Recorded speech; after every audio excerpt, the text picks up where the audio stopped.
Assalamualaikum warahmatullahi wabarakatuh. Di sini saya ingin menjelaskan materi pada pertemuan kelima, yaitu Mekatronika 2. Ini ada sebuah gambarnya. Mekatronika ada control system, dibagi menjadi automatic system dan automatic control system. Terus dalam control system dibagi menjadi open loop C5 dan closed loop C5, sedangkan automatic system dibagi menjadi discrete dan continuous. Nah, yang pertama ada control system. Adalah kombinasi komponen listrik, mekanik, termal, atau hidrolik yang bertindak bersama untuk mengendalikan, memerintah, dan mengatur keadaan dari suatu sistem. Bagian sistem kontrol. Yang pertama, ada sistem, sebuah susunan komponen-komponen fisik yang saling terhubung dan membentuk suatu kesatuan untuk melakukan aksi tertentu.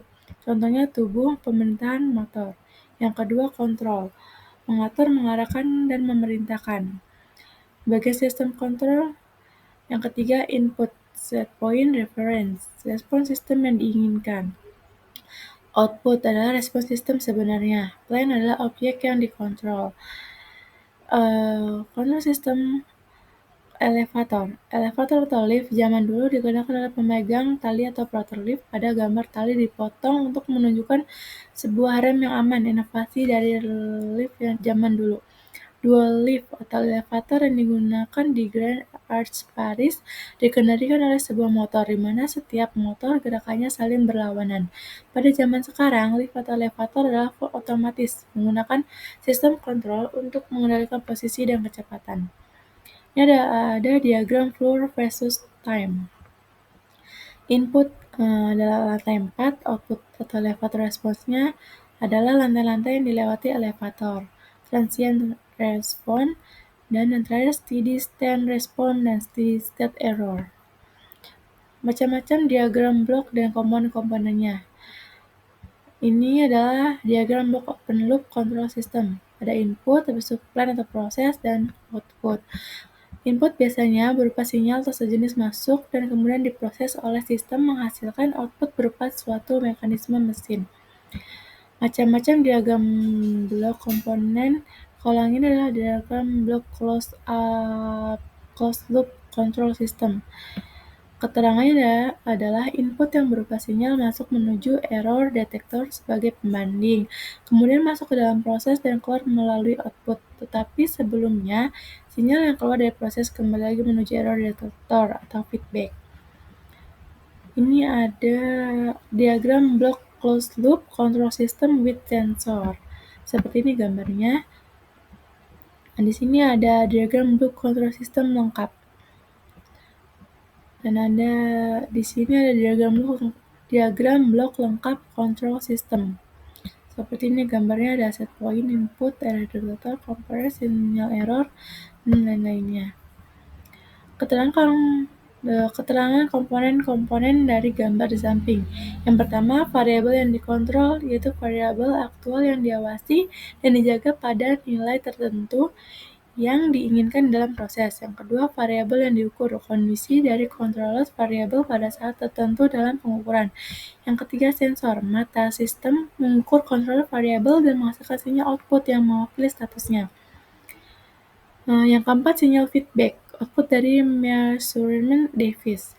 Yang kelima, set point, nilai dari control variabel yang diinginkan. Yang keenam, error detector, pembanding set point dengan sinyal feedback dan menghasilkan sinyal output yang sesuai dengan perbedaan tersebut. Yang ketujuh, sinyal error atau output dari error detector. Yang kedelapan, controller, otak dari sistem yang menerima error sebagai input dan menghasilkan sinyal kontrol yang menyebabkan controller variable menjadi sama dengan set point. 9, ada aktuator atau otot dari sistem. Ia adalah alat yang secara fisik melakukan keinginan controller dengan suntikan energi tertentu. Yang ke-10, variabel yang dimanipulasi, besaran fisik yang merupakan hasil dari kerja yang dilakukan aktuator. Yang ke-11, plan atau proses tertentu yang terkontrol oleh sistem. Yang ke-12, disturbance atau gangguan. Faktor pengganggu menyebabkan perubahan pada variabel yang dikontrol. Control system open loop control system, suatu sistem kendali yang keluarannya tidak berpengaruh terhadap aksi kendali tersebut. Disebut sistem kendali loop terbuka. Dengan kata lain, sistem ini tidak dapat digunakan sebagai perbandingan umpan balik dengan masukan. Dalam suatu sistem kendali loop terbuka, keluaran tidak dapat dibandingkan dengan masukan acuan. Jadi setiap masukan acuan berhubungan dengan operasi tertentu, sehingga ketetapan dari sistem tergantung pada kalibrasi. Kelemahan sistem ini adalah jika ada gangguan, maka sistem kendali loop terbuka tidak dapat melaksanakan tugas seperti yang diharapkan. Sistem kendali loop terbuka dapat digunakan hanya jika hubungan antara masukan dan keluaran diketahui dan tidak terdapat gangguan internal maupun eksternal. Contohnya adalah mesin cuci, di mana perendaman, pencucian, dan pemanasan dalam mesin cuci dilakukan atas batas waktu. Mesin ini tidak dapat mengukur sinyal keluaran, yaitu tingkat kebersihan pakaian. Open loop control system, contohnya becak motor. Inputnya berupa kedalaman gas pada stang becak motor. Input dikendalikan oleh manusia, proses atau peran berupa mekanisme motor bakar. Output berupa gerak roda. Di sini tidak ada feedback, jadi kita tidak tahu apakah terjadi error antara input yang berupa gas pada stang dan juga perputaran gerak roda. Selanjutnya ada closed loop control system. Sistem kendali disebut sebagai sistem kendali loop tertutup. Ini kendali umpan balik. Pada sistem kendali umpan balik, sistem mempertahankan hubungan yang ditentukan antara keluaran dengan beberapa masukan acuan dengan cara membandingkan mereka dan selisih yang dihasilkan akan digunakan sebagai alat kendali. Sinyal kesalahan yang bekerja yaitu perbedaan antara sinyal masukan dan sinyal umpan balik, yang mungkin sinyal keluaran sendiri atau fungsi dari sinyal untuk keluaran dan turunannya disajikan ke controller sedemikian rupa untuk mengurangi kesalahan dan membawa keluaran sistem kendali yang dikehendaki. Istilah kendali loop tertutup selalu berarti penggunaan aksi kendali umpan balik untuk mengurangi kesalahan sistem. Sebagai contoh dari sistem kendali loop tertutup ini adalah sistem kendali suhu ruangan. Dengan mengukur suhu ruangan yang sebenarnya dan membandingkannya dengan suhu acuan, suhu yang dikehendaki. Termostat menjalankan alat pemanas atau pendingin, lalu mematikannya sedemikian rupa sehingga memastikan bahwa suhu ruangan tetap pada suhu yang nyaman, tidak tergantung dari keadaan luar. Ini air conditioner with inverter, contoh dari closed loop control system. Di sini ada perbandingannya ya antara open loop dan closed loop. Open loop itu ada aksi kontrol tidak tergantung dari output sistem, tidak dapat memberikan kompensasi atau koreksi jika ada gangguan, contohnya mesin cuci, oven, dan lain-lain. Ketetapan hasil bergantung pada kalibrasi, sederhana dan murah. Sedangkan closed loop, aksi kontrolnya bergantung pada output sistem melalui feedback. Mengatasi kelemahan sistem open loop karena bisa memberikan koreksi saat ada gangguan. Mungkin terjadi overkoreksi sehingga sistem justru menjadi tidak stabil, kompleks dan mahal karena komponen lebih banyak. Contohnya pengaturan kecepatan motor, pendingin, pemanas ruangan. Ini ada diagram block open loop system dan diagram block closed loop control system. Yang kedua ada automatic system. Sistem adalah suatu sistem yang bekerja secara otomatis tanpa harus dikendalikan oleh sesuatu. Ini berkaitan dengan aplikasi mekanik, elektronik, dan sistem yang berbasis komputer, PLC, atau mikro. Semuanya bergabung menjadi satu untuk memberikan fungsi terhadap manipulator. Terdapat 3 elemen dasar, yaitu power, program, dan off instruction control system, dan kesemuanya untuk mendukung proses dari sistem otomatis tersebut. Ada power atau bisa dikatakan sumber energi dari sistem otomasi berfungsi untuk menggerakkan semua komponen dari sistem otomasi.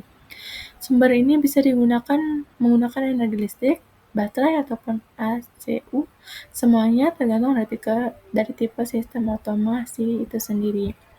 Program of instruction, proses kerja dari sistem otomasi mutlak menggunakan sistem kontrol baik menggunakan mekanis, elektronik, ataupun komputer.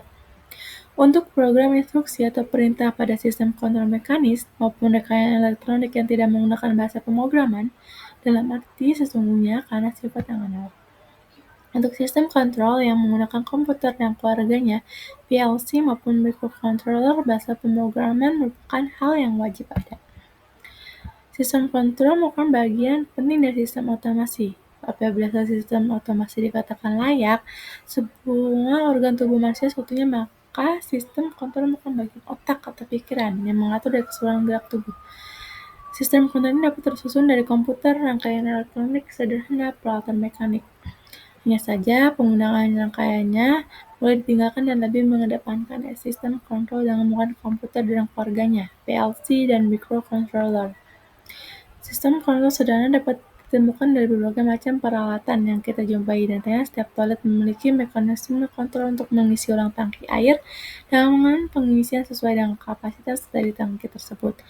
Kedua, ada AC atau air conditioner, bukan sistem otomasi, yang merupakan sistem kontrol mikroelektronik atau yang sering disebut komputer sederhana. Yang ketiga, robot assembly. Contoh sistem otomasi menggunakan kontrol sistem komputer atau keluarganya. Ada discrete adalah sistem otomasi yang hanya mengenal batasan minimal dan maksimal, tidak ada nilai di antaranya. Contohnya on atau off, 0 atau 1. Continuous adalah sistem otomatis yang mengenal lebih dari dua nilai, bukan hanya nilai maksimal dan minimal. Contoh mati, kecepatan 1, kecepatan 2, kecepatan 3. Contohnya adalah Automatic Wireless Scoring Board for Taekwondo, PLC, wastafel otomatis. Automatic Control System. Sistem kendali otomatis adalah suatu sistem yang memiliki sensor, aktuator, dan controller.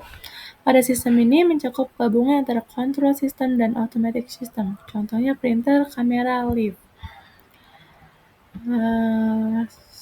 Sekian hasil dari presentasi saya.